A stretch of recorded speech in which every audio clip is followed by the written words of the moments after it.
Arizona's designated Title X agency. For those unfamiliar with Title X, it is the nation's federally funded and locally administered family planning grant program.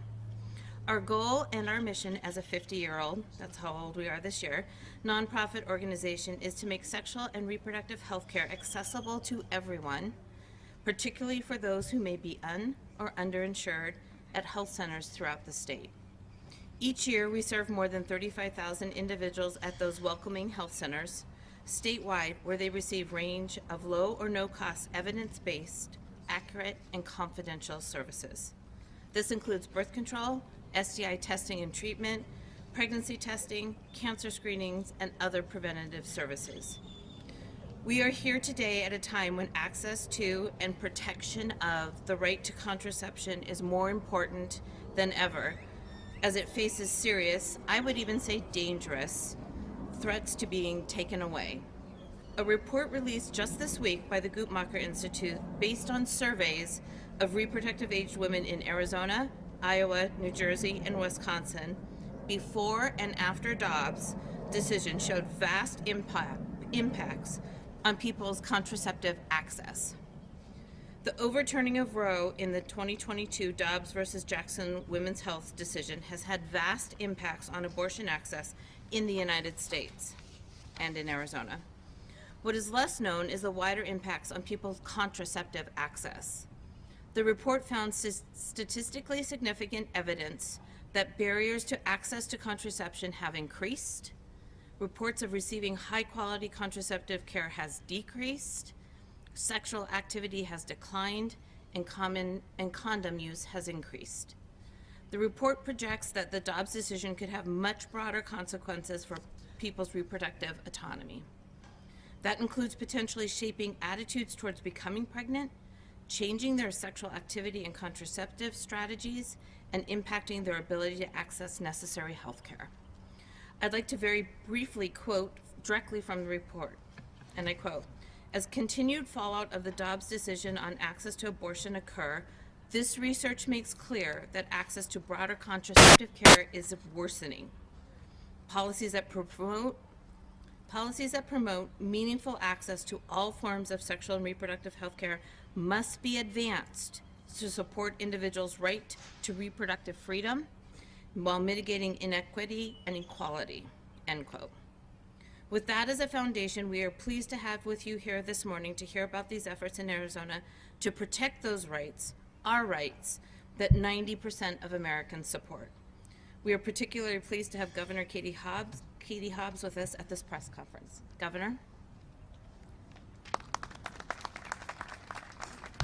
Thank you. Good morning, everyone. Thank you for joining us. As we are gathered here today, millions of women across the country are worried about what fundamental right will be taken away from them next. First, it was access to abortion. Now, in Alabama, it's access to IVF and the ability to start a family in the way that you want to. Since the fall of Roe, extremists in this state have made it clear they won't just stop at restricting access to abortion. Just last session, House Bill 2427, a dangerous, extreme bill that would have threatened access to IVF, made its way to my desk. With my veto, I sent a clear message that I will protect reproductive freedoms in this state. I'm proud to have vetoed that bill, but the fact that it landed on my desk shows the clear and urgent need to take action now to protect reproductive freedoms. That's why today I am once again calling on members of the legislature to do the right thing and pass the Right to Contraception Act. This is a common sense step we must take to protect access to this critical reproductive healthcare tool. Empowering women to make their own healthcare decisions isn't just good for families, it's good for our entire state. When I talk to Arizonans about the threats to women's rights, the number one concern is what's next. They've seen the right to abortion stripped away. They've seen attacks on IVF in our state and others, and they're scared contraception is the next thing on the chopping block. This bill will make one thing clear. Arizona is a state that will protect your reproductive rights, and Arizonans of every party support this bill. It is not a partisan issue. And yet, this legislation has not even received a hearing. While members of the legislative majority continue to use their offices to push political, divisive bills, this basic, common sense proposal hasn't made it past step one. It begs the question, why won't they codify this basic freedom into law? What do they have against allowing us to have control over our own bodies and access to basic health care? The inaction from those in the legislative majority is a slap in the face to the constituents we all swore an oath to serve. To those who have failed to act on this issue, I urge you to hear the stories from real women whose lives have been turned upside down because their basic freedoms have been taken away. I urge you to think of your mothers, daughters, sisters, and neighbors who deserve to have control of their own body. This is to give those women peace of mind, to not add access to basic health care to their list of things to worry about, to show young girls in Arizona that this is a state where women are respected, not regulated. So let's stop the attacks on personal freedoms. Let's fulfill our duties as public servants to make the people's lives better, and let's pass the Right to Contraception Act. Thank you.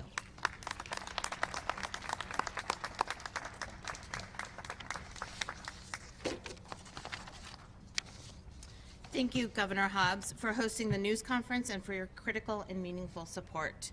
We are very pleased to have you with us this morning, a consistent and committed advocate to the effort to ensure that all Arizonans have access to education, services, and resources for reproductive and sexual health care. Please welcome Senator Priya, now I'd like to introduce, our next speaker, Senator Priya Sudareshwan. There we go. Sorry, I apologize for that.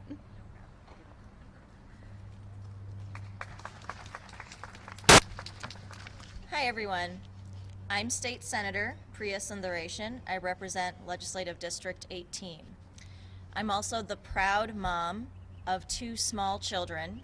The youngest just turned 2 on Friday.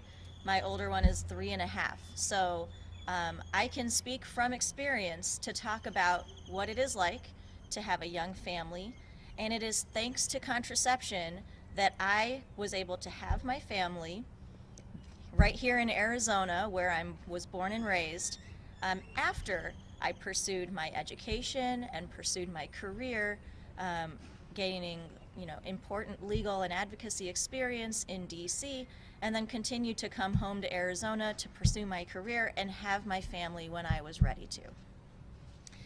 Arizonans continue to see their reproductive freedoms under siege, though, as attacks creep forward across the country. From the Alabama Supreme Court's IVF ruling to bills being introduced across the country that could ban IUDs and Plan B and all these forms of necessary contraceptive health care, to the extremist candidates running on the promise to block all access to contraception and to ban all abortions. Republicans in our state legislature were too afraid to even give our own bill, the Right to Contraception Act, a hearing for fear of the backlash from their fringe and out-of-touch base. The future, though, of our children, their ability to make their own healthcare decisions, is in danger. And my Republican colleagues couldn't even bring themselves to put this bill on an agenda. And I found that cowardly. Democrats unequivocally support safeguarding the right to contraception, reflecting our deep commitment to your personal autonomy and your right to privacy. We are dedicated to ensuring that those choices stay between you and your healthcare provider, with no interference from the alt-right fanatics. Our message is clear. We will not back down in defending every Arizonan's right to choose what is best for their own family. Democrats have always been at the forefront of defending your reproductive rights, and the fight for accessible contraception is no exception. While GOP extremists push to restrict our freedoms, we're fighting back to keep your personal health decisions where they belong, in your hands, not in the hands of politicians. The Right to Contraception Act isn't just a democratic value, it's an American value. With broad support from all sides, this legislation proves that protecting access to birth control transcends party lines. It's a winning issue because it represents the will of the people, not just the will or the views of one party. Democrats are ready and willing, with bills in hand, to protect every Arizonan's right to contraceptives. It's high time Arizonans, and all Americans, frankly, ask ourselves, why is the Republican Party unwilling to do the same? Thank you.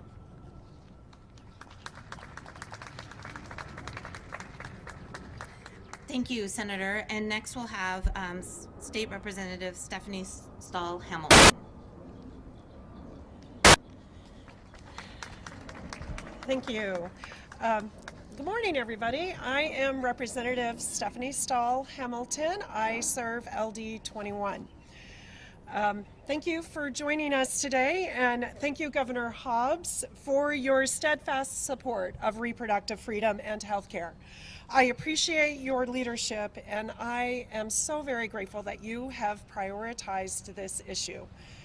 Just 3 weeks ago, another state upped the ante of extremism for dismantling our reproductive rights and freedoms. The Alabama Supreme Court ruled that embryos created through in vitro fertilization should be considered children. That ruling has caused clinics to pause their services, and this invasion of government interference illustrates the importance of making laws to protect a person's right to choose when and how they begin their families. For years in Arizona, there has been a steady stream of laws passed that add barriers to limit our freedoms and rights when it comes to reproductive care. This issue, is personal.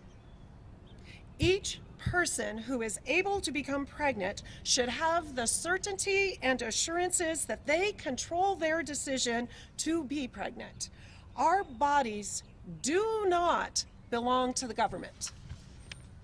Because there is no federal law protecting the right to contraception, it can be taken away. Some states have already introduced bills that could take away basic contraceptions like IUDs. And so this session, Senator Sundaration and I introduced the Arizona Right to Contraception Act in House Bills 2678, write that down, 2678, and Senate Bill 1362. These bills were written to preserve in law the ability for Arizonans to receive contraception, for healthcare professionals to provide contraception, and information about contraception. As a mother of 3 children, I want them to have the freedom to choose how they step through their futures. Having access to contraception allows them to choose when they begin their families. By facilitating informed decisions about family planning, contraception becomes a pivotal factor in one's pursuit of education, career progression, and financial stability. I trust that they will know when the timing is right, and it is not anyone else's business to make that decision for them. Reproductive freedom is not an option, it is a right. It is health care, and reproductive freedom provides people in the state of Arizona and across the country the ability to control their future and how and when they choose to create their family. Contraception is also a cornerstone of health care, offering more than just pregnancy prevention. It is a shame that a bill which simply states a person has the right to contraception, something that more than 80% of people in the United States support, couldn't even get a hearing this legislative session. And with all of the partisanship in policy making, this is an issue that spans the divide. And it could have been an easy win for both parties and our people. You know, session is not over. Sine Die is not here. I would encourage all of you to pick up that phone and call your lawmakers and ask and demand that these bills get a hearing. Nothing is dead until Sine Die. We stand with all families and individuals on their rights to make the health care decisions that are best for them and their families without government interference. Thank you.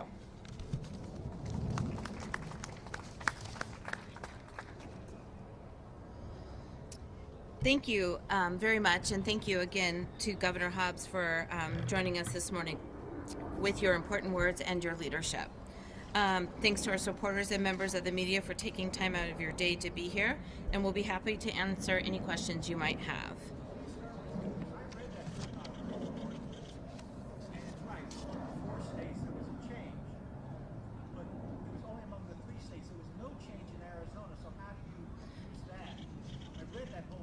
There was a 4% change in Arizona. If you look at figure 1 on the charts, we went from utilizing birth control, I believe was the first figure, and it went from, I believe, 4 to 7. So there was a 4% change there. So I'll have to look at it closer with you.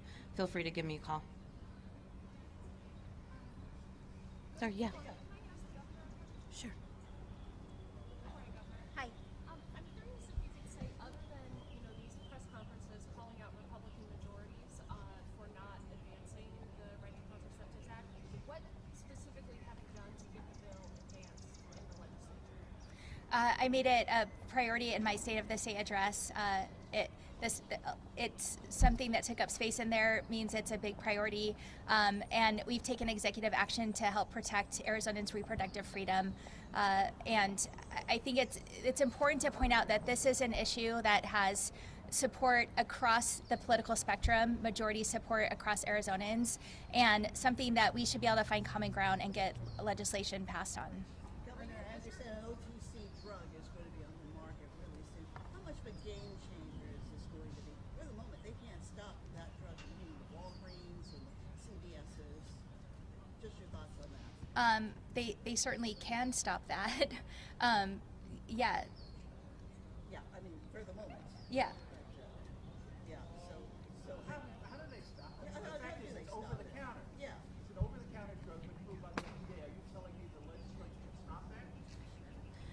If they deem that contraception is indeed not a right that we're able to have, they can absolutely stop. I mean, we've watched it across the country. I don't know why you're asking how they can do it. They'll figure out a way. They've done it before. But the U.S. Constitution, Well, this would be a great way to challenge that, wouldn't it?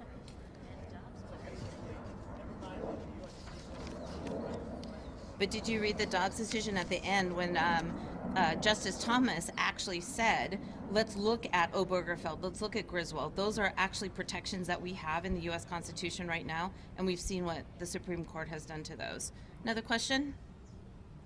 I have a follow-up, if I can. Yeah. Governor, your staff is meeting regularly with GOP lawmakers now. Are you, in those conversations, are they telling them how important this bill is?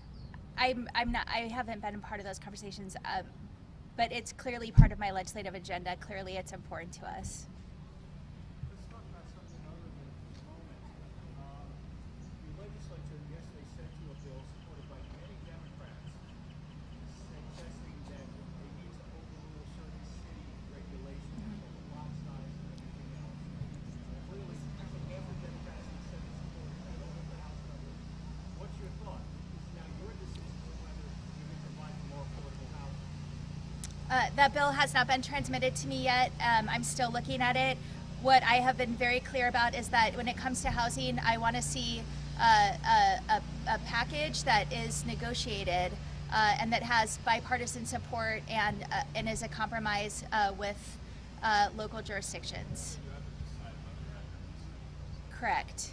The other legislation was passed out of the Senate, I don't think the House yet, was passed out of the Senate, also with bipartisan support. Same response. Same response. So, if bills have bipartisan support, it sounds like now you say, well, if the league isn't happy, I mean, you basically hear the league sitting. No, I'm not. I would like to see a compromise, and that's what I've said from the beginning. Next question. well, what do you think about the principle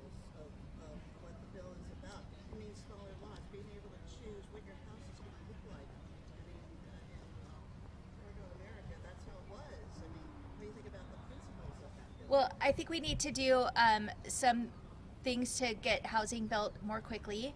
And I think that our local elected officials are the closest to their constituents and best positioned to make those decisions. And that's why I've said I want to see legislation that is negotiated as a compromise that everyone can agree on that will get us to a solution. So is anything the league or some of the cities opposed? Would that be a non-starter for you? Anything that kind of steps on their toes but doesn't have their support?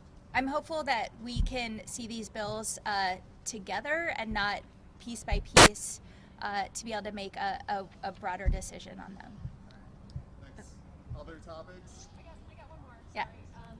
Governor, I understand you have a scheduling conflict and had to turn down the Vice President's invitation to appear with her tomorrow. What's the conflict? I have meetings. I don't know exactly what they are. I don't even know what I'm going to after this, so I don't have my calendar memorized for tomorrow. They don't tell you where you're going? They do. I just don't have it off the top of my head. So, Governor, you're Yeah. from the State of the Union. What would you like to hear the president say on reproductive rights? I am looking forward to hear him say that he supports Americans' rights to abortion, to reproductive health care, to contraception, and that he will do everything he can to protect that. Is there anything you'd like to hear them say regarding the border or another area? Yes, I would like to hear him say that securing our border is a priority, that he's hearing from states like Arizona about how much we need support from the federal government, and I'd like to see him push again for the bill that failed in Congress that would have done a lot to secure our border that Congress failed to pass. Got the answer for the Republicans here with their signs? Arizonans do deserve safe communities, and that's why I've sent the National Guard to the border. It's why I've allocated tens of millions of dollars to local law enforcement to help keep their communities safe in the middle of the border crisis we're experiencing. Why would you veto a bill that they supported unanimously? They did not support that bill. Next Thank you. question. No more? All right. Thank you. I think we've beaten it to death. Thanks, everyone. I appreciate it. I will just say the O-pill is going to be between $17 and $20 a month, so that's not accessible to everybody. So that's part of the problem with the O-pill. And Howie, just to answer your question, there was a 5% increase in women not being able to access the contraception of their choice or experiencing issues with contraceptive care. So I appreciate you listening, Howie. Thank you, everyone.